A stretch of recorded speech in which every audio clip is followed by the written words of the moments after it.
Shalom bagi kita semuanya, jemaat yang dikasihi oleh Tuhan. Sekali lagi shalom. Ada sukacita seperti itu saudara. Amin. Masih ingat visi gereja kita saudara? Amin. Saya akan sebutkan nanti saudara jawab, saya terima dan menjadi berkat. Berdoa yang besar. Tuhan seru saudara. 1, 2, 3 ya. Berdoa yang besar. Amin. Saya undang kita semua sama-sama bangkit berdiri, Bapak Ibu Saudara dikasihi oleh Tuhan. Kita akan mulai ibadah kita. Kita bersama dalam doa. Terima kasih Tuhan, pagi hari ini kami ada. Kami sudah sampai di rumah. Ini pribadi kami, ini hati kami, ini hidup kami Tuhan. Kami ada di tempat ini karena anugerah-Mu kasih. Engkau yang sudah menebus hidup kami. Engkau yang melayakkan kami. Firman-Mu berkata, Engkau tidak membalaskan kepada kami seturut dengan perbuatan kami, kesalahan kami. Itu karena kasih-Mu yang besar bagi kami. Hari ini Tuhan kami ada di sini. Kami rindu bersyukur. Kami rindu memuji, menyembah, mengagungkan Engkau di tempat ini. Hadirlah Tuhan, penuhi tempat ini dengan hadirat-Mu. Jamah hati kami yang haus, yang rindu, yang lapar hari ini, mengalami perjumpaan saat pribadi dengan Tuhan, mengalami hadirat-Mu di tempat ini. Dan di mana ada hadirat-Mu, di sana ada mujizat, di sana ada pemulihan, di sana ada kemenangan, di sana ada kesembuhan. Kami rindu hadirat-Mu Tuhan, memenuhi setiap pribadi kami. Hadirat-Mu melawat kami hari ini. Kau hadir dengan kuasa yang tidak terbatas. Engkau Bapa yang baik, Bapa yang mengasihi. Engkau Bapa yang mengenal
bagimu,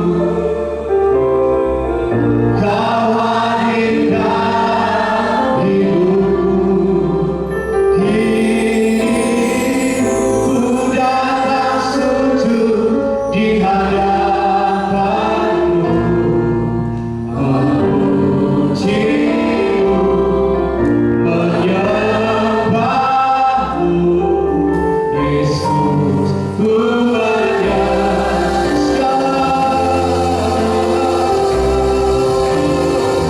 segala pujian, syukur bagimu. Kau hadir dalam hidupku. Ku datang sujud di hadapanmu, memujimu, menyembahmu,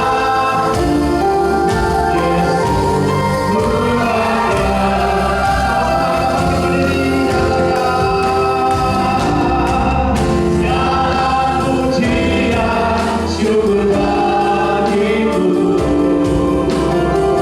Kau hadir dalam hidupku.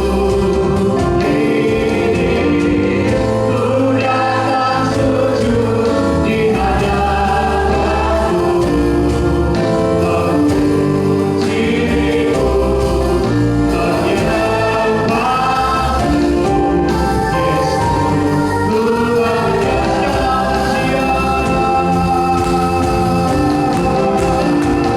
segala pujian, syukur bagimu.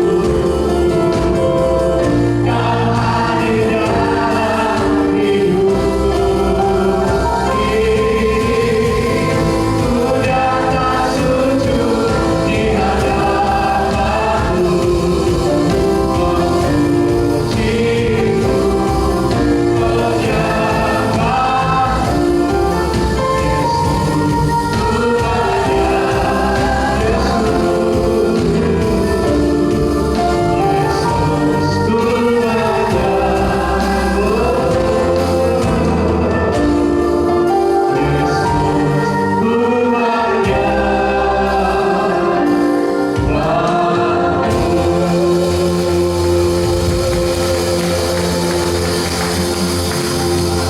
Terima kasih Tuhan, terima kasih. Kami sudah menaikkan pujian kami, bahkan kami sudah menyembah Engkau. Kiranya Tuhan menikmati pujian yang kami naikkan, penyembahan yang kami persembahkan bagimu. Sebentar Tuhan kami akan bersorak-sorai, bertepuk tangan, bersukacita, memuji, meninggikan Engkau yang hadir di tempat ini. Biarlah senantiasa pujian kami Tuhan Engkau nikmati, biarlah menyukakan hati Tuhan pada siang hari. Roh sukacita memenuhi setiap hati kami yang hadir dalam nama Yesus. Bersama-sama kita katakan amin. Haleluya. Haleluya. Amin. Saya percaya saudara kita semuanya adalah orang-orang yang diberkati oleh Tuhan. Amin.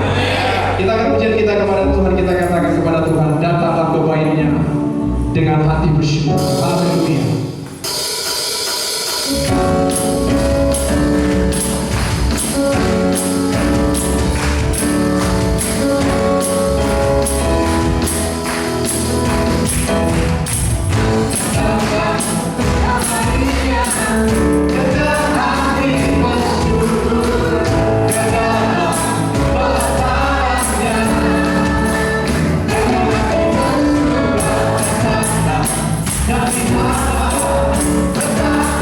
Dari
persiapkan persembahan kita yang pertama. Kami mengundang hamba Tuhan yang bertugas. Kita persiapkan persembahan kita bersama dalam doa.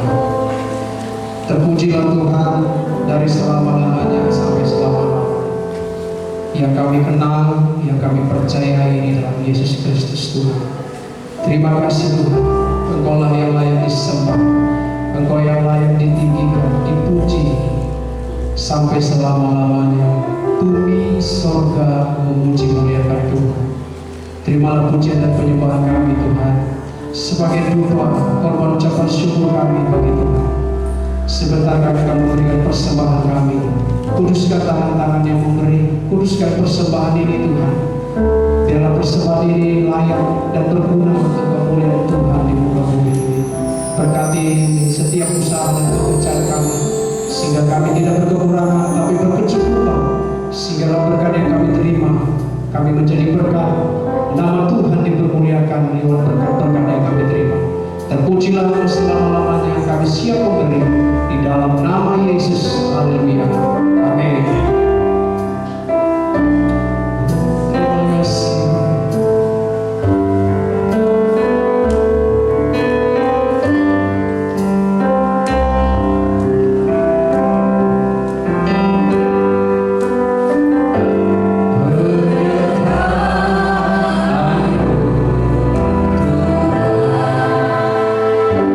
Surabaya.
kasih. Loh, kenapa? Yes. Peristiwa yang menceritakan tentang kasih itu Jumat Agung. Karena di situ Yesus mati, memberikan nyawanya bagi kita. Dia membuktikan betapa dia mencintai kita. Tapi tahukah Bapak Ibu Saudara yang dikasihi Tuhan, bahwa Paskah berbicara kuasa Tuhan. Amin. Kalau Jumat Agung berbicara kasih, maka kuasa Paskah itu berbicara kuasa. Itu sebabnya betapa kelirunya orang yang merayakan Paskah tetapi tidak percaya masih ada mujizat sampai hari ini.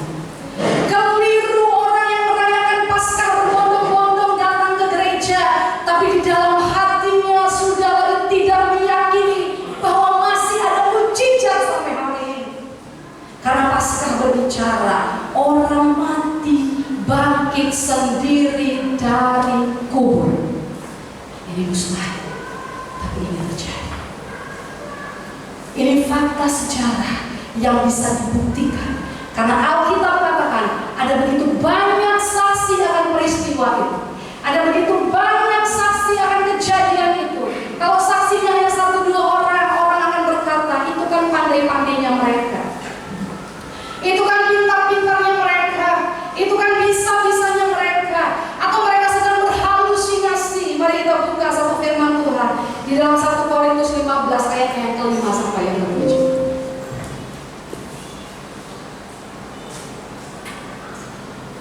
1 Korintus 15 ayat 5 sampai yang ke-7. Kita akan baca apa yang Alkitab katakan tentang kebangkitan Yesus. Saya baca ayat 5, Bapak Ibu baca ayat 6, demikian kita bergantian. Ayat 5, bahwa ia telah menampakkan diri kepada Kefas itu Petrus, dan kemudian kepada kedua belas muridnya. Dia mengulangi lagi menjumpai 12 murid. Lanjut ayat 6.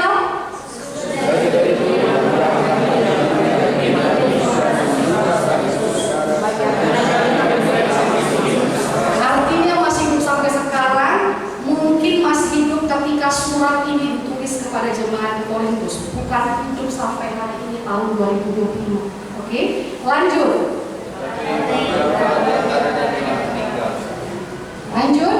Selanjutnya ia menampakkan diri kepada Yakobus, kemudian kepada Rasul. Ayat 8, satu lagi baca.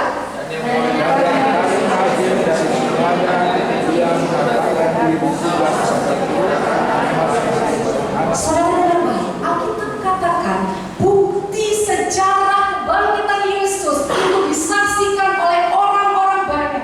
Pertama, dia menampakkan dirinya kepada Kefas, dia menampakkan diri kepada Maria Magdalena, dia menampakkan diri kepada muridnya pada waktu berkumpul, dia menampakkan diri kepada 500 orang. Apakah mungkin orang sebanyak 500 itu sedang berhalusinasi? Tidak mungkin. Ini fakta sejarah yang harus menjadi booster iman kita semua. Apa yang menjadi booster iman? Karena ke depan akan banyak menjadi penyesatan yang berkata Yesus tidak pernah mati dan bangkit. Akan banyak doktrin-doktrin yang berkata itu hanya misalkan jempol belaka. Apa yang saya katakan firman Tuhan hari ini biarlah menjadi booster iman bagi setiap kita, bahwa apa yang kita imani bukanlah religi belaka, bahwa apa yang sedang kita percayai hari ini bukanlah doktrin agamawi, bahwa apa yang sedang kita yakini hari ini bukanlah isapan jempol belaka, tetapi fakta dan nyata. Katakan nyata. Haleluya. Mari kita buka satu peristiwa, satu kisah di dalam Lukas pasal yang ke-24.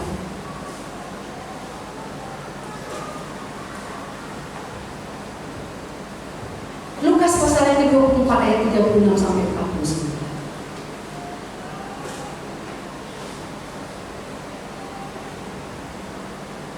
Lukas pasal 24 ayat yang ke-36 sampai ayat yang ke-49. Kita kembali baca bergantian. Nanti kita akan berhenti ayat-ayat supaya saya bisa menjelaskan. Karena kalau dirangkum semuanya kadang-kadang saya bisa lupa apa rema-rema yang Tuhan sampaikan lewat ayat per ayat. Yesus, apa judulnya? Yesus menampakkan diri kepada semua murid. Ayat 36. Dan sementara mereka bercakap-cakap tentang hal-hal itu, Yesus tiba-tiba berdiri di tengah-tengah mereka dan berkata kepada mereka, damai sejahtera bagi bagi kamu. Ayat 37 baca silakan.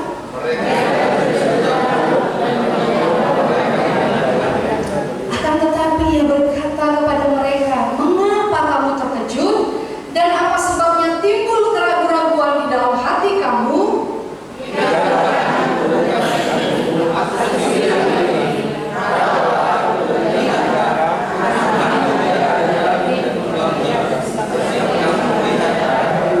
Sambil berkata demikian, ia memperlihatkan tangan dan kakinya kepada mereka.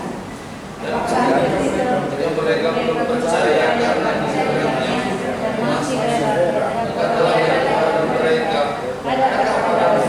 di sini. Ayat 42. Lalu mereka memberikan kepadanya sepotong ikan goreng. Ayat 43.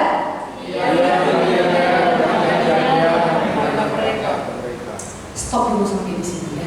Saudaraku, ketika Yesus menjumpai murid-muridnya, fakta yang terjadi yang ada di dalam Alkitab, yang pertama faktanya, murid-muridnya sedang ketakutan. Murid-murid sedang hilang harapan. Murid-murid sedang tidak punya gambaran akan masa depan.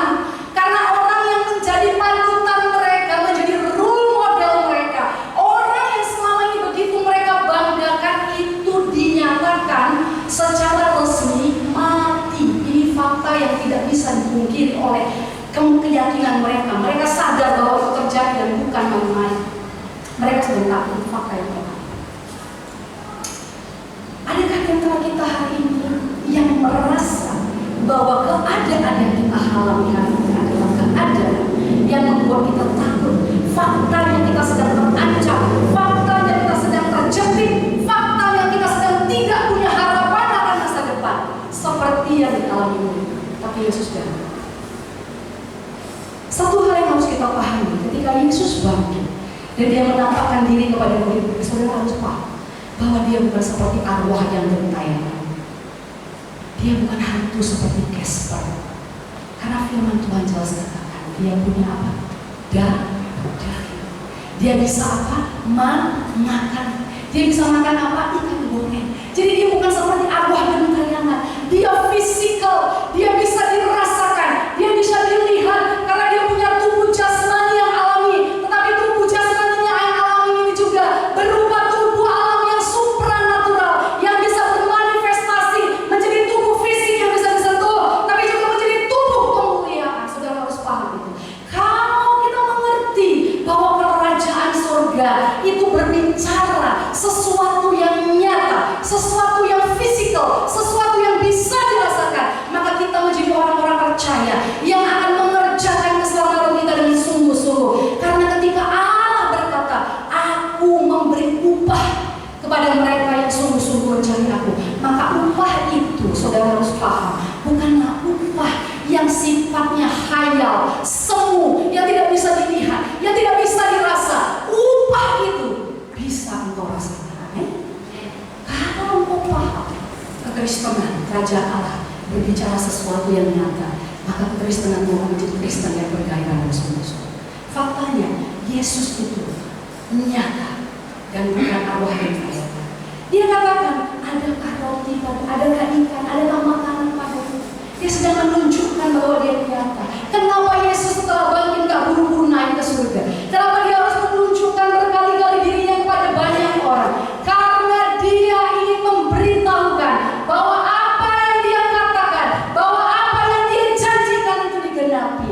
Tetapi tahukah Bapak Ibu Saudara yang dikasihi, apa yang seringkali membuat kita, bahkan murid-murid juga alami, apa yang seringkali membuat kita tidak bisa mengalami kemuliaan Tuhan, tidak bisa mengalami kuasa Tuhan, tidak bisa mengalami mujizat kebangkitan Tuhan. Seringkali yang kita lakukan adalah, seringkali yang kita alami adalah, kita lupa akan perkataannya. Ketika Maria Magdalena datang ke kubur, dia melihat kubur itu kosong dan batu sudah terbunuh. Lalu dia masuk. Saudara, di sini saudara harus paham bahwa Maria Magdalena itu memiliki cinta yang luar biasa kepada Yesus. Dia sangat mengasihi Yesus karena dia pernah dilepaskan dari 7 roh jahat sebelumnya.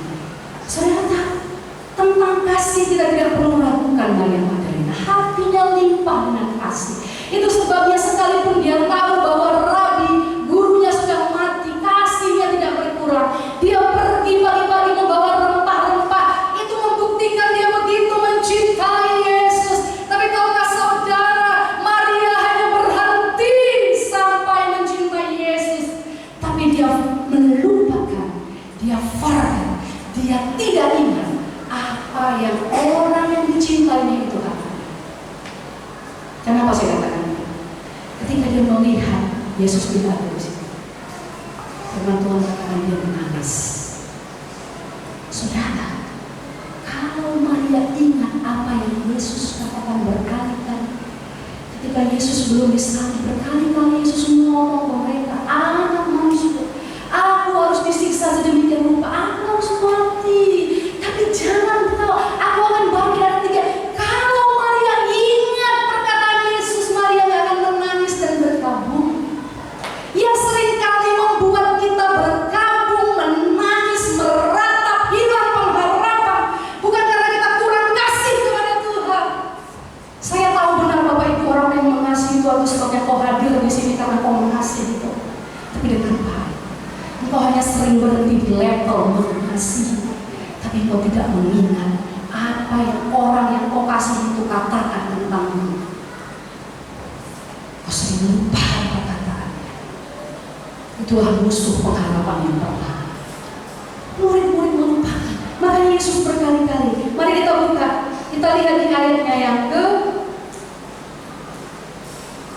40.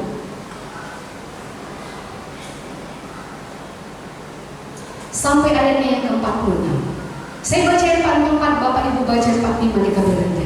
Ia berkata kepada mereka, inilah perkataanku, perhatikan, yang telah kukatakan kepadamu ketika aku masih bersama-sama dengan kamu, yakni bahwa harus digenapi semua yang ada tertulis tentang aku dalam kitab Taurat Musa dan kitab Nabi-Nabi dan kitab Mazmur. Ayat 45.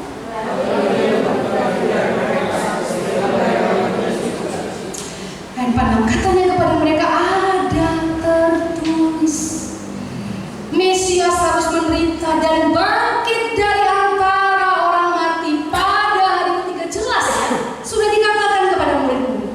Ayat 47.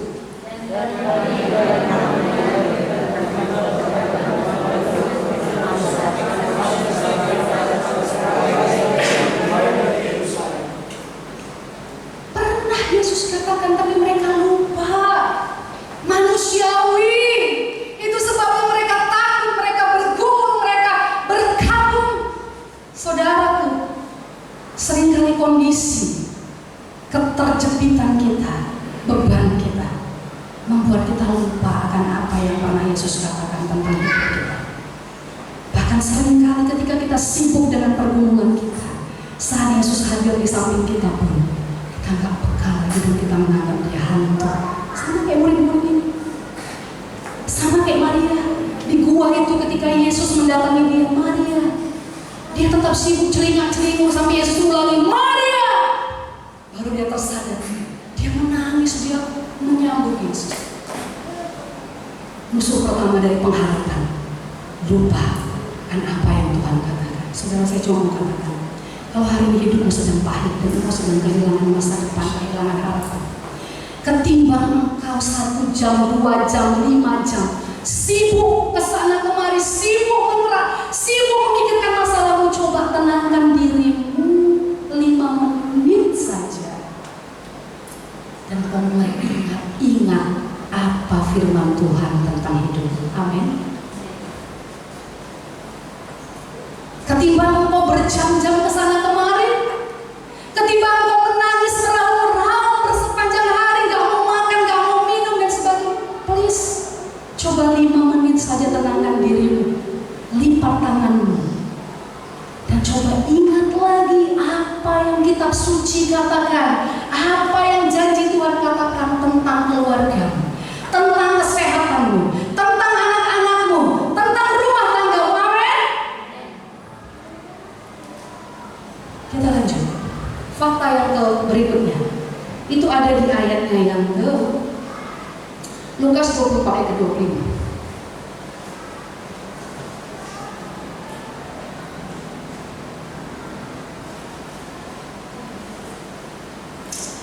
Ini ceritanya waktu Yesus menampakkan diri kepada dua orang murid yang mau pergi ke Emmaus. Jadi Bapak Ibu kita nggak sempat baca semuanya. Lukas 24 ini dari ayat pertama sampai ayat yang ke bawah itu sampai perikop kenaikan Yesus. Jadi gini ceritanya. Yesus itu hari Jumat jam 9 pagi itu kan mulai diperhadapkan sama mahkamah agama. Dia mulai dicambuk, dia mulai disiksa. Sampai jam 3 petang hari Jumat dia menembuskan napasnya, dia mati. Lalu karena Paskah akan dihitung sejak jam 6 sore, kebiasaan bangsa Yahudi, maka sebelum jam 6 mayatnya diturunkan, lalu dia dibawa kepada sebuah tanah atau pemakaman atau kuburan milik seorang kaya yang memberikan kubur itu kepada Yesus. Lalu Yesus dikubur itu hari Jumat sore. Lalu hari Sabtu 24 jam itu hening. Kita nggak tahu Yesus ngapain di kuburan.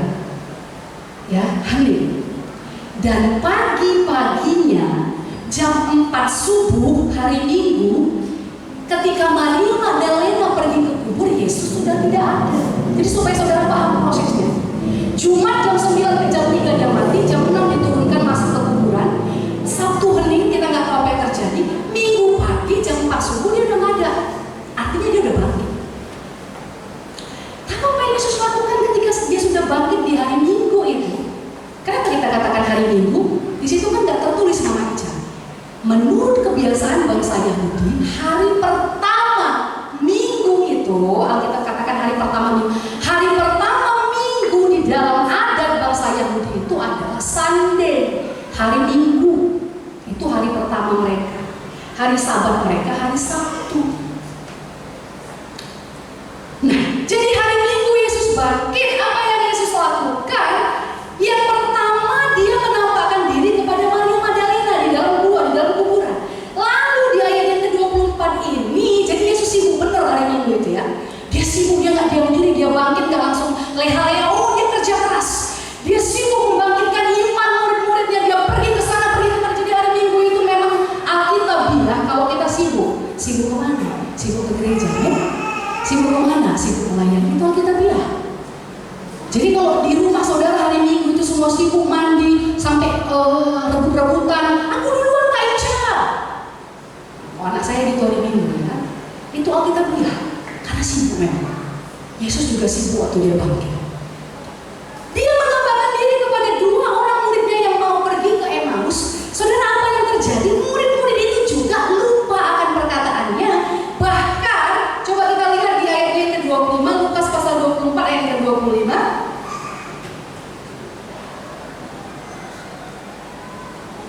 Yuk, saya baca supaya saudara ngerti. Lalu ia berkata kepada mereka, kepada dua murid tadi, hai kamu orang bodoh, betapa lambatnya hatimu, sehingga kamu tidak percaya segala sesuatu yang telah dikatakan para nabi. Musuh yang kedua dari pengharapan adalah tidak percaya.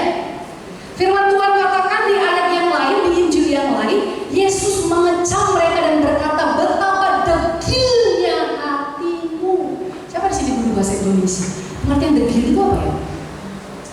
Degil itu sudah mendengar berkali-kali tapi nggak ngerti.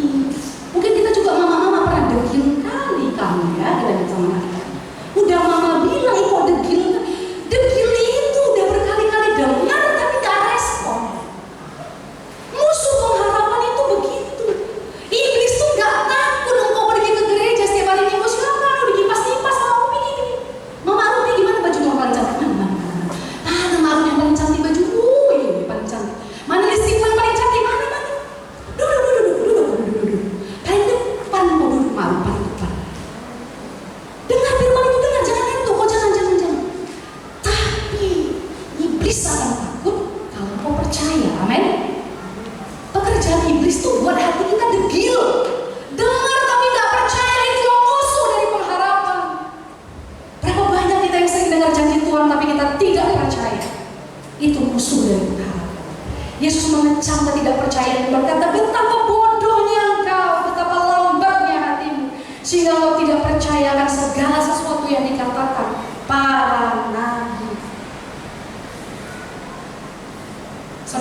lanjut, kita balik ke Lukas pasal yang ke-36. Lukas 24. Oke, kita lanjut. Ya. Ayat 38. Dikatakannya apa? Coba tampilkan ayat 38. Akan tetapi yang berkata kepada mereka, mengapa kamu terkejut dan apa sebabnya timbul keraguan-keraguan? Tidak percaya itu sama dengan ragu. Ragu akan firman, ragu akan janji. Lalu dia katakan, lihatlah tanganku dan kakiku. Aku sendirilah ini. Rabalah aku dan lihatlah, karena hangku tidak ada daging dan tulangnya, seperti yang kamu lihat kepadaku. Ayat 40. Sambil berkata demikian, ia memperlihatkan tangan dan kakinya kepada mereka. Pernahkah saudara bertanya, kenapa dia harus menunjukkan tangan dan kakinya? Di tangan itu ada bekas luka. Kalau di terjemahan bahasa Inggrisnya, he showed his apa ya? Luka bahasa Inggrisnya. Bahasa Inggris luka apa? Hah? Scars. He showed his scars. Ya, ya Bu, bekas luka. Pernah nggak bertanya, kenapa Yesus menunjukkan bekas lukanya? Kenapa Yesus menunjukkan bekas luka di tangan dan di kakinya? Apakah Yesus cuma mau bilang, aku belum sembuh, lukaku masih basah? Ya kan, karena cocok juga ya kalau orang medis itu mungkin masuk di akal. Karena kalau luka itu belum sampai 3 hari masih benyek, masih basah. Apakah itu maksudnya? Apakah dia cuma mau bilang ini loh belum sembuh? No. Saudara, saya mau katakan setiap luka itu punya cerita. Siapa di sini ibu-ibu yang melahirkan sesar? Coba angkat tangan bersama saya. Yang sesar. Ada bekas luka sesarnya? Kalau ibu lihat bekas luka itu, ibu ingat nggak proses sesar ibu? Ibu ingat nggak kalau di situ pernah melahirkan anak lewat sesar itu? Artinya setiap luka punya cerita. Bang Putra punya luka, bekas luka. Di mana? Masih ingat ceritanya kenapa itu terjadi? Anak saya Ica juga ingat. Di dagunya ada bekas luka. Kalau ditanya kenapa itu luka Ica bekasnya? Karena waktu kecil aku lari-lari gak mau makan, mama suapin, aku terjungkir, kena lantai, pecah. Setiap luka punya kisah. Setiap luka punya cerita. Kenapa Yesus menunjukkan bekas lukanya? Karena dia mau kita mengingat cerita. Saya akan jelaskan bekas luka apa aja yang ada pada Yesus. Yang pertama di dalam tangannya, telapak tangan. Saudara, ketika tangannya dilubangi, dipakukan, tangannya terluka.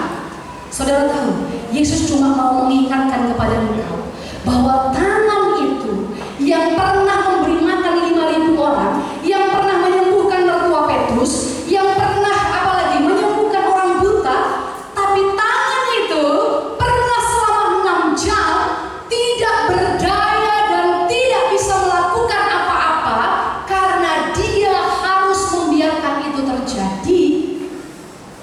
Tangan supaya dia merasakan apa yang disebut dengan ketidakberdayaanmu. Yesus pernah dibuat tidak berdaya waktu dia di kayu salib. Tangan itu pernah memberi makan 5.000 orang. Tangan itu pernah menyembuhkan orang buta. Tapi tangan itu pernah dibuat tidak berdaya, dipakukan gak bisa gerak. Yesus cuma mau bilang, ini bekas luka di tanganku. Aku pernah merasakan apa yang disebut ketidakberdayaan. Mungkin engkau saat ini merasa engkau tidak berdaya. Engkau punya tangan tapi engkau seperti orang cacat yang gak bisa melakukan apapun. Yesus paham keadaanmu hari ini. Karena itu saran terbaik bagimu, datang kepada Yesus. Datang kepada tangan yang berlubang paku itu. Datang kepada tangan yang pernah dibuat tidak berdaya itu. Karena dia mengerti betul apa yang kau alami dan dia tahu cara memulihkanmu. Luka yang kedua, kaki. Pernahkah saudara dalam hidup saudara merasa stuck, gak bisa bergerak kemana-mana? Engkau seperti berputar-putar di padang gurun. Engkau sepertinya terancam, engkau stuck, engkau tidak berkembang, engkau tidak bertumbuh. Dan engkau mulai protes sama Tuhan, Tuhan kenapa keadaanku seperti ini? Aku stuck di tempat, aku gak mengalami pertumbuhan apapun. Ekonomiku stuck, bahkan untuk makan besok pun aku harus berpikir apa yang harus kumakan. Aku harus bertumbuh. Tunggu dulu. Sebelum kau protes sama Tuhan, Tuhan sedang bilang, I know. Aku tahu karena aku juga pernah stuck di salib selama 6 jam. Kakiku dipaku dan aku gak bisa kemana-mana. Aku paham. Itulah sebabnya aku membayar harga itu di depan. Itulah sebabnya aku membayar harga itu di salib, supaya biar aja aku yang stuck di situ, supaya engkau gak stuck di masa depanmu. Amin. Yesus bayar deposit di depan. Hari ini kau yang merasa engkau stuck, datang sama Yesus, datang sama kaki Yesus. Yesus sudah bayar lunas apa yang artinya stuck, tidak berkembang, tidak bertumbuh dan sebagainya. Lukas selanjutnya di kepala 5 mahkota ini. Saudara tahu itu duri berasal dari tumbuhan duri, benar-benar tumbuhan duri yang dianyam, yang panjang durinya kira-kira seperti ini. Duri tumbuh-tumbuhan yang dianyam bangsa Roma. Itu sebabnya sangat memungkinkan ketika tumbuhan berduri itu dipaksakan ditancapkan ke kepala seseorang, maka sangat pasti duri-duri itu mampu menembus jaringan lunak di kepala orang, bahkan hampir sampai mendekati kepada otaknya. Saudara paham? Ketika mahkota duri itu dipaksa dicucukkan kepada kepala Yesus, Yesus sudah mau bilang kepadamu hari ini, aku memang gak pernah mengalami migrain anakku. Aku memang gak pernah mengalami yang namanya vertigo. Tapi aku tahu apa yang namanya sakit kepala yang begitu luar biasa. Karena duri itu pernah menancap sampai ke rongga-rongga tengkorakku, sampai ke jaringan lunak kepalaku, sampai ke hampir mengenai otakku. Ayo! Bukan itu aja. Berapa banyak kau yang hari ini merasa pusing dengan keadaan, sampai kau bilang sama anakmu, udah stop mama pusing. Pusing mama, pusing mama. Berapa banyak kita yang mengeluh, pusing kepalaku. Bapak-bapak pulang ke rumah, pusing kepala. Kalau kau pusing, datang kepada Yesus yang pernah merasakan pusingmu hari ini. Datang kepada Yesus yang sudah menebus pusingmu setiap hari. Amin. Luka selanjutnya ada di mana? Di lambung. Saudara, apa yang dimaksud dengan luka di lambung? Ini berbicara kesakitan yang mendalam, Bapak. Kesakitan yang mendalam, terdalam. Yesus mungkin gak pernah mengalami kanker. Yesus mungkin gak pernah mengalami kemoterapi. Tapi Yesus merasakan kesakitan yang mendalam ketika karena lambungnya pernah dilukai. Dan dia sudah bayar itu di atas kayu salib. Luka selanjutnya, Alkitab katakan, kitab Yesaya katakan, di mana lagi luka Yesus? Di punggungnya. Dia dirajam, dia dicambuk 40 kurang 1 pukulan. Kenapa 40 kurang 1, Mama Ica?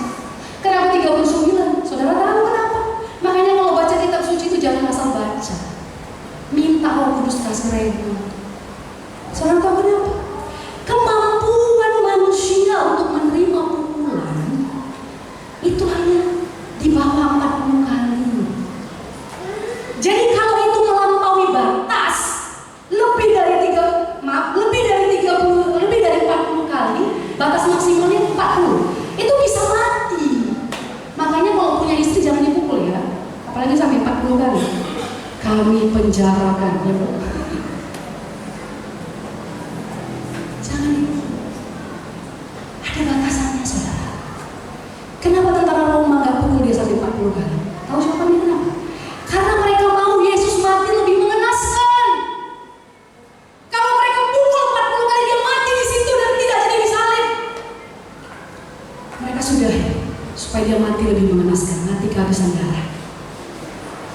Saudara, kalau aku hari ini berpikir bebanmu begitu berat, aku itu ya semua beban saya ini ditimpakan sama aku loh Kak. Kemarin kami di Eva cerita, saya terenyuh hati mendengar cerita bapak-bapak yang mencari nafkah untuk keluarganya. Saya pandangi wajah mereka.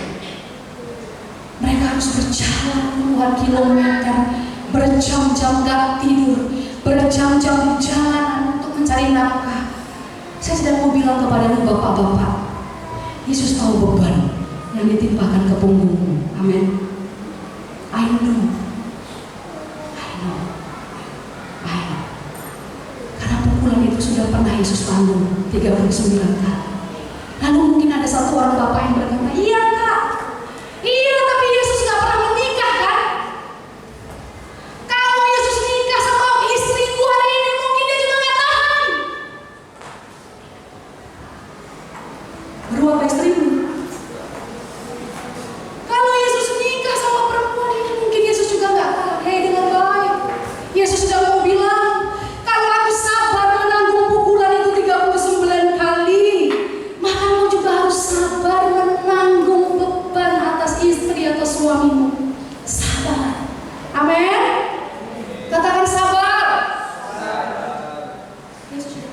beban itu. Yesus datang. Luka yang mana lagi? Yesaya katakan wajahnya tidak lagi dikenal sebagai manusia. Rupanya hancur, tidak dikenali. Apa ini maksud dengan luka di sekujur wajah sampai tidak dikenali? Ini berbicara mengenai luka yang terjadi di dalam harga diri seseorang. Ketika dia seolah-olah kehilangan muka di depan orang lain. Pernah kita merasa kita kehilangan muka? Kita mungkin dipermalukan, kita mungkin dihianati, kita mungkin disakiti, kita mungkin diperlakukan tidak hadir, kita diperlakukan begitu rendah. Gak ada lagi mukaku, kalian buat ya, ada muka yang seperti itu, ya kan? Gak ada mukaku, kok lupa, mukaku masih di situ. Artinya ini apa? Ini bicara harga diri, sakit harga diri yang diinjak-injak. Yesus sudah alami, dia tidak punya lagi wajah. Firman Tuhan katakan mukanya tidak lagi ditandai. Rasa sakit akan harga diri yang terinjak-injak. Orang mungkin pernah berkata, aku lebih baik tubuhku disakiti Kak daripada perasaanku disakiti. Oh, ini orang melankolis ini. Melankolis banget ini. Ini kalau yang punya suami melankolis harus disayang-sayang. Karena dia katanya gak apa-apa dia dipukuli, asal jangan disentuh perasaannya. Disakiti. Ini melankolis. Saudara, ini kesakitan. Harga diri yang tersakiti. Yang terakhir luka apa? Ketika Yesus berseru, Eloi, Eloi, lama sabachthani. Ini yang disebut dengan luka patah hati atau broken heart. Kesakitan yang terdalam adalah sakit karena kesendirian, sakit karena ditinggal, sakit karena kesepian, sakit karena tidak lagi punya siapapun. Yesus sudah bayar rasa sakit itu. Ketika dia berseru, Eloi, Eloi, makanya kau yang jomblo hari ini, Yesus paham arti kesendirianmu. Jadi jangan minum baygon.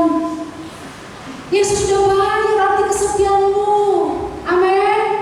Yesus bilang, aku kesepian. Tuhan katakan aja sama ibu,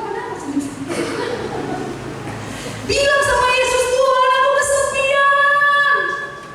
Kirimkan tulang rusuk yang sepadan. Jangan buru-buru ambil baygon. Yesus tahu. Yesus tahu apa artinya loneliness. Yesus tahu apa itu kesendirian. Yesus tahu apa itu tidak punya teman. Yesus tahu apa tidak punya tempat mengadu. Dia sudah bayar semuanya supaya engkau tidak merasa engkau sendiri. Amin. Katakan, aku tidak pernah sendiri. Suaranya, aku tidak pernah sendiri. Amin. Itulah setiap luka yang sudah Yesus bayar atas hidup Bapak Ibu Saudara yang dikasih Tuhan. Jadi jangan pernah kau melupakan perkataan Yesus. Jangan pernah kau melupakan bekas luka Yesus. Jangan pernah kau melupakan janji-janji Yesus. Jangan pernah hatimu menjadi degil dan tidak percaya. Sebagai penutup, saya cuma mau katakan, masa depan sungguh ada dan harapan tidak akan hilang. Mari kita buka di dalam kitab Amsal.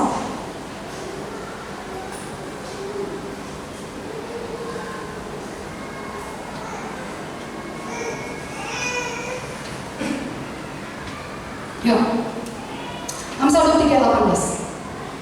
Mari kita bangkit berdiri dan kita baca ayat ini. Yes. Siapkan lagu sekali Yesus, selamanya Yesus.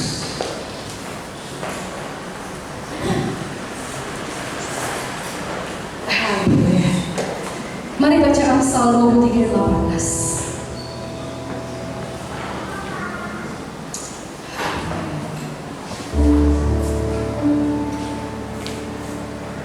Baca bersama-sama sambil kau mengingat apa yang sudah Tuhan lakukan. Pejamkan matamu sesaat.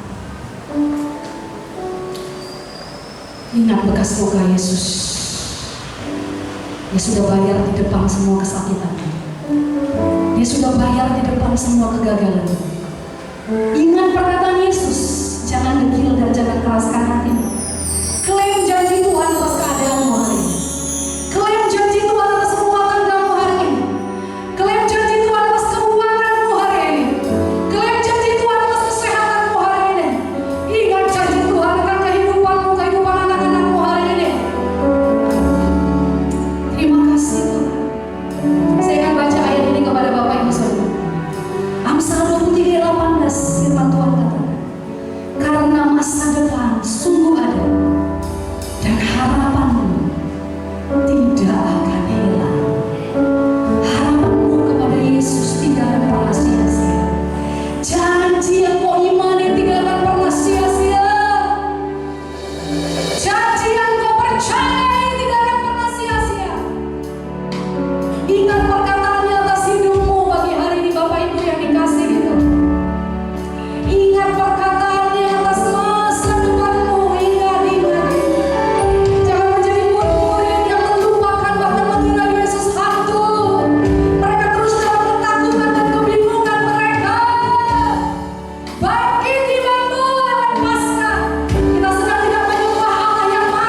kasih. Biarlah setiap janji-Mu digenapi dalam hidup kami. Dalam nama Yesus. Dan sudah diberkati oleh firman Tuhan sama-sama kata